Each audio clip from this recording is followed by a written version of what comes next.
Hey, you are using Microsoft Fabric notebooks and want to get some secrets from the Key Vault.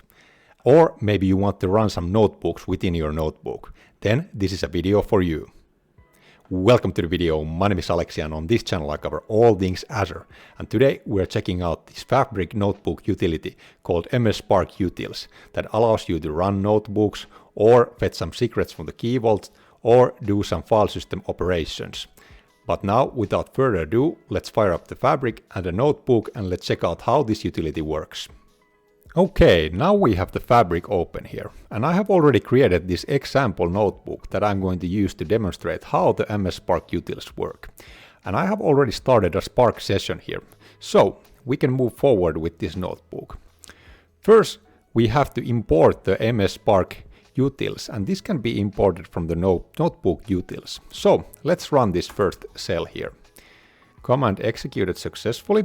So now we have the MSSparkUtils available in this notebook session. Let's first start by demoing the file system operations of this MSSparkUtils library.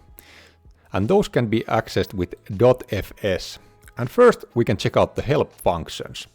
So MSSparkUtils.fs.help will show us this help section about the file system operations.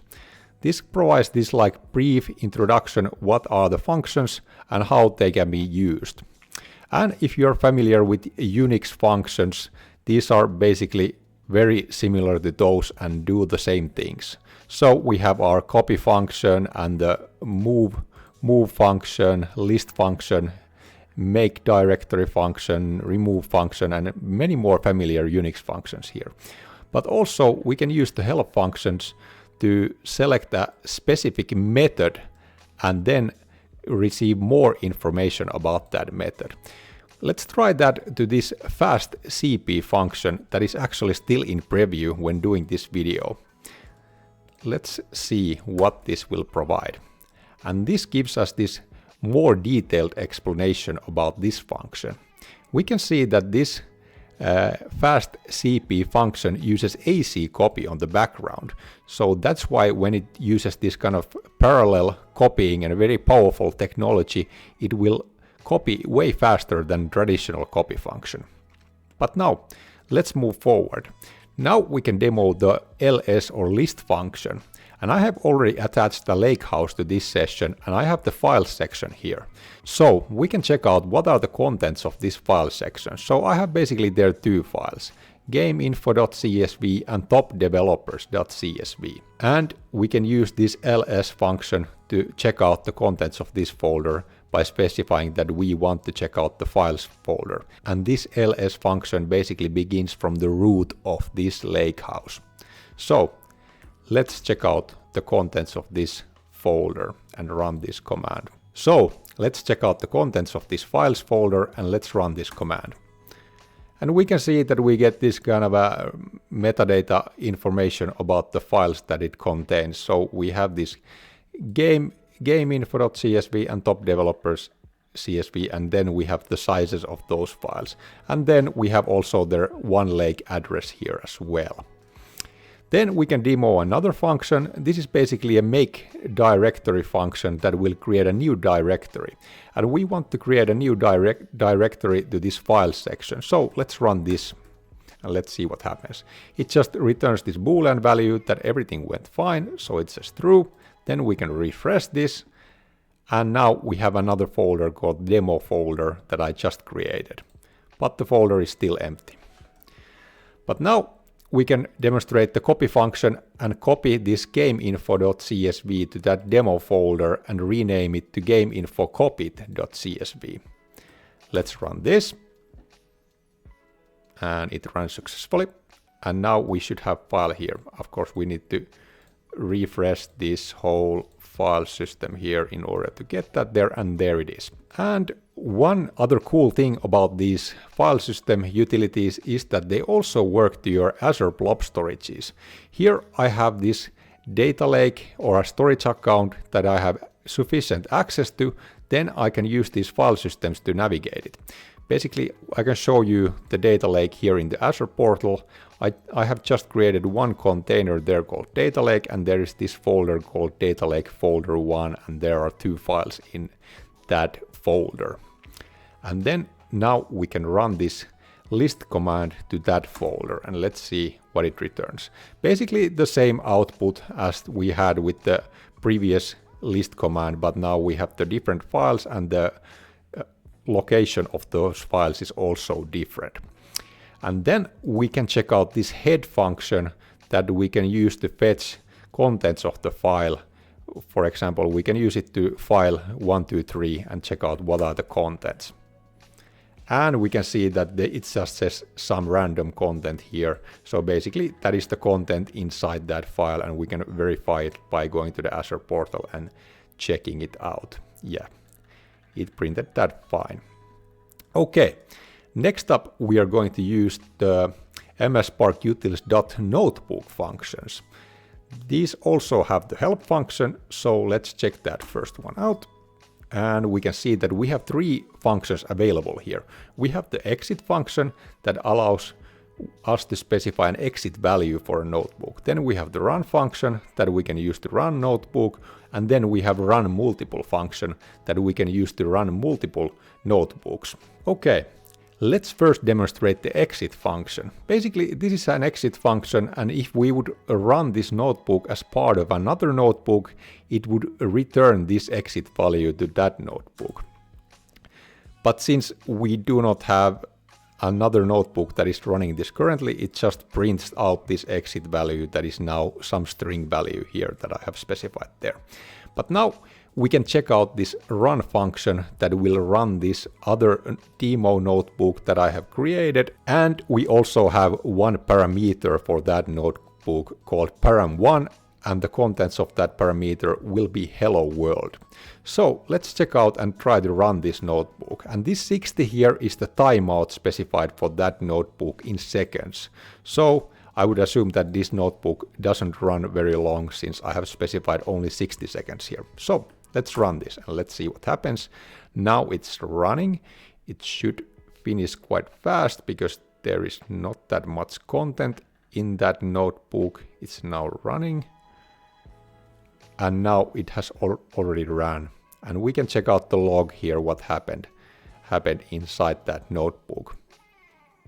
We can see that we had this param1 here, and then the parameter functionality created this new cell here and specified the param1 overwriting the default value with this hello world value.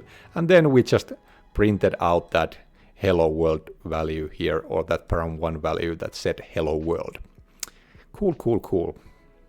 Okay, now we can check out this run multiple function that we have also available here that will allow us to run multiple notebooks. We can specify an array of notebooks for this function, and then it will run them in the order specified here. Let's run this and let's see what happens. Now it is running, and it should run those notebooks one by one, I assume, and now it is running, and we didn't have any parameters for those notebooks, and we had now some exit values. And what that says: hit that like button for the YouTube algorithm and subscribe to the channel for more Azure and Fabric content. And this is a great reminder for you to hit that like button and subscribe to the channel for more Azure and Fabric content. It doesn't cost you anything. And now let's continue with the demo. Okay. Now let's move forward. We can also use this run multiple function to run multiple notebooks with parameters and specify a lot more argument if we are using this dictionary notation here. So basically we have this dictionary, and in that dictionary we have this activities property or key, and in that we have an array of dictionaries that will have these notebook specifications here. So let's go through what happens here. So we have the name for that activity here. So I would say that this is a notebook 1, and then we have the path to that notebook, and this path is just flat here. So we have the notebook name here, then we have the timeout for that notebook, and then we have this retry functionality here. So if that notebook would fail, we have the possibility to retry that notebook the given amount of times. And then we have the retry interval in seconds here as well. Also, we have some arguments here that are basically the parameters for that notebook. In this case, we just have this one parameter. Also, I noticed that there's a slight error here, so it should be param1. Now I've fixed that. But yeah, it's just passing that hello world argument to that notebook. Then we have a second notebook, and then we have third. And cool thing here is that we can define dependencies here, that we can say that notebook 3 depends on notebook 2. And if the notebook 2 doesn't go through, then we don't run the notebook 3 here. But now we can run this and see what happens.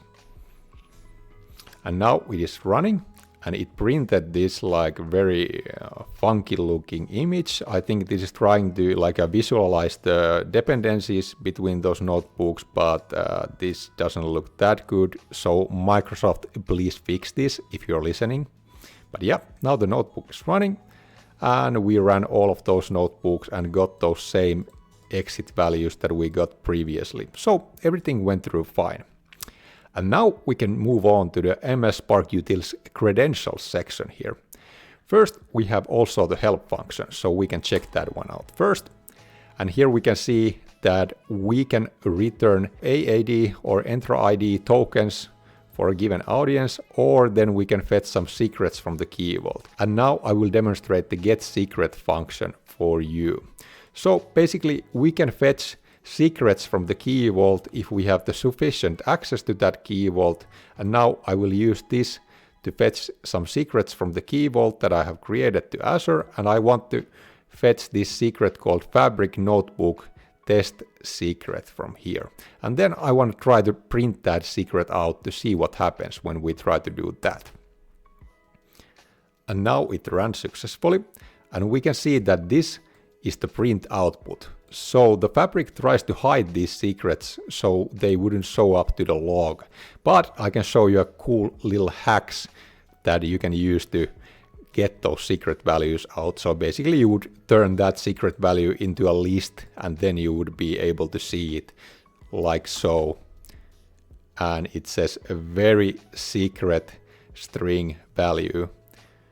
And this is the way how you can get those secrets out. Of course, you can write some loops or something to concatenate this together better so it's more readable. But yeah, basically you can go around this redacted value if you want.